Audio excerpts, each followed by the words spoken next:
Right now, tokenized assets on public blockchains are a rounding error, basically zero, compared to the markets that they're actually aiming at. And this week alone, a tokenization company listed on the New York Stock Exchange, a major bank-backed stablecoin launch with 140 plus companies, and one of the XRP Ledger's biggest upgrades, it came back from dead. None of it made mainstream news, but guess what? All of it is documented. This isn't a price prediction video, folks. So hold your horses, as I like to say. I'm not here to tell you XRP hit some number by some date. I'm going to show you what's actually being built, what's still pending a vote, and how big the market, even any of this, is trying to capture. You judge the opportunity for yourself, which will ultimately lead you to a beautiful price target now, won't it? So let's start with what's actually confirmed. Securitize, Ripple partner, BlackRock partner, probably no big deal. One of the largest real-world asset tokenization platforms, already holding over $4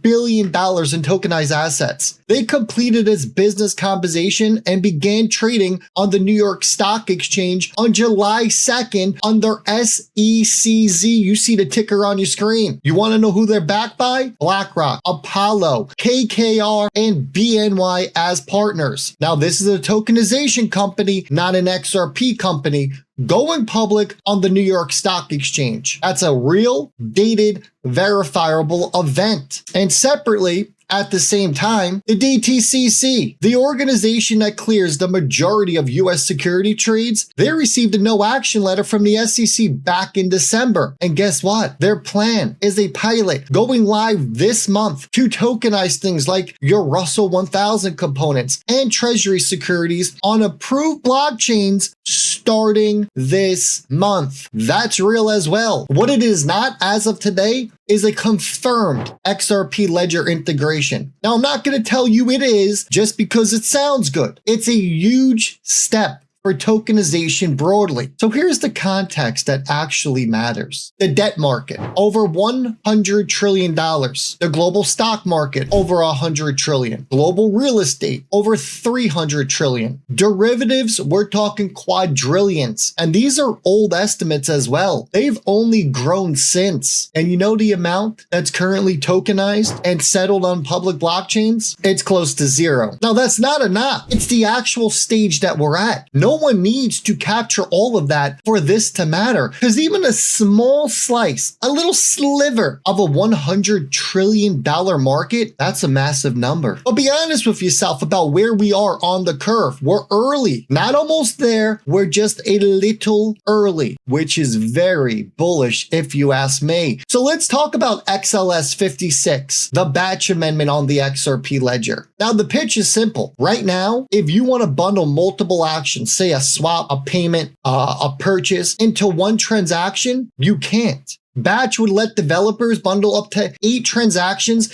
into a single atomic package here. All succeed together or they all fail together, with funds automatically being returned. That is a real usable upgrade for all the builders out there. But here's the part that most coverage skips, because early in February this year, a security researcher, guess what? They found a critical flaw in the batch signatures validation. One that could have let an attacker move funds without a privacy key. Now, the XRP Ledger Foundation, they caught it before it went active. They instructed the validators to reject it, and they shipped out an emergency patch. So no funds were ever at risk, because it never went live. That's the system working exactly as it's supposed to. Now, the amendment got built from the ground up. It was audited, reworked, renamed batch version 1.1, and just days ago, it was merged back into the core code base, queued for a fresh validator vote. Now, that's a better story than it's coming. It broke, it got caught before it mattered, and it came back even stronger. That is what a mature security consensus network actually looks like. And it all went down on the XRP Ledger without Ripple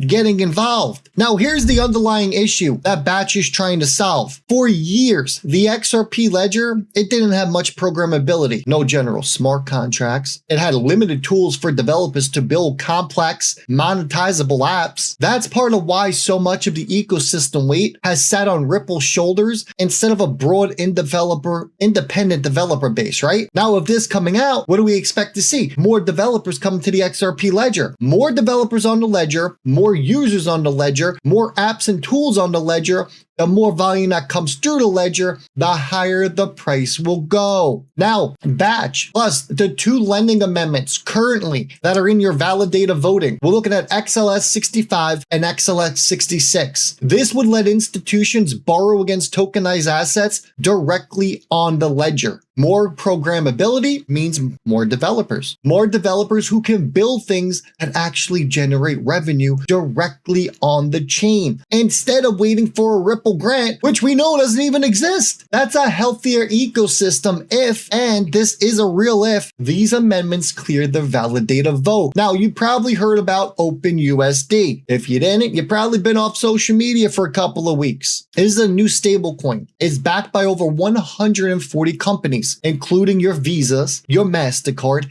and your BlackRock, and it just launched on June 30th. Now, Ripple, they got invited to the party. They joined as a day one integration partner. But here's the correction that matters, because OpenUSD will be launching on Solana, Base, Polygon, and Stellar, not the XRP Ledger. So Ripple's involvement doesn't automatically mean that the XRP Ledger gets volume. Think about it. Why would Ripple join us if the Ledger wasn't going to get implemented here? They wouldn't. Maybe they got, invited a little too late that they already figured out. Maybe they were doing something else with the government, the White House, or central banks around the world. They kind of put this down in the totem pole, but here they are. Ripple has way too many things under their belt for them just to sit on a board just so they could be like, we're in the room for this. Remember that. So the question I keep seeing, does OUSD replace XRP? The way that you have these people on Twitter are claiming. No. And here's the actual mechanism, not just a slogan. Every transaction on the Ledger, it burns a small amount of XRP as a fee, right? So anyone holding a token on the Ledger, including RLUSD and potentially OUSD, if it's ever issued there, which I'm pretty sure it will be, it needs to lock up XRP for the account reserve. Even if it's a small amount now, you have to remember, this starts to scale with adoption. And if OUSD ever does get issued on the XRP Ledger, a new trading pair emerges. XRP paired against OUSD, RLUSD paired against OUSD. And XRP's auto bridging feature, it can route trades through XRP when that's the most efficient path, even between two stablecoins. That is the actual bridge asset thesis, not hype here, just how the Ledger's order books and its AMM routing work. And the honest caveat here is that none of that volume exists yet because OUSD isn't on the Ledger. This is what could happen. This is not what has happened. So let's be straight about where we're standing right now. Securitize is public on the New York Stock Exchange. That's confirmed. The DTCC has a real tokenization pilot coming. That's confirmed. Launching this month and going into full production in October. Exactly when I've been saying I believe the bottom is in, but it's not yet. Remember, DTCC, we haven't officially heard that it's integrating the XRP Ledger or even tied to the XRPP. We've seen the patents, I get it, but until we know it's real and we can 100% verify it, it's not. Now, the Batch Amendment survived a real security scare and it's back up for vote. That's confirmed, but not yet activated. OpenUSD is real and Ripple's in it, but it's not on the XRP Ledger yet, and it may never be. We need to accept that, but time will tell. I'm a firm believer that it would be. Now, think about everything we talked just in the beginning. How much money's in the stock market? How much money in the DTCC? How much runs through that? How much money runs through Swift? There are multiple avenues here where we're talking about hundreds of millions, even quadrillions. We don't need to win a majority of that. We just need the tiniest of slice. Because do the math real quick in your head. What's 1% of 100 million? That's a lot of freaking money. That's just 1%. I would say on average, we'll get anywhere around probably 5 to 10%. Now you start taking all these different use cases and Ripple is getting 5 to 10% of them and XRP is being used every single day, your numbers, that snowball effect, it starts flying and the numbers start to get absolutely insane. That's what we have to look forward to. Now look, none of this is about XRP is about to explode. It's about a market moving from zero towards something, with real institutions building real infrastructure at a pace that is generally faster than most of Wall Street's history. Now, whether XRP specifically captures a meaningful slice of that, still an open question, but it's definitely one with better odds than it had a year ago. But it's still a question, something to think about. We're not even off zero yet. Imagine what happens when we get off zero and where the price of XRP is gonna go. Man, good times ahead, exciting times ahead. Hit that like, subscribe. I'll see all y'all in the next one.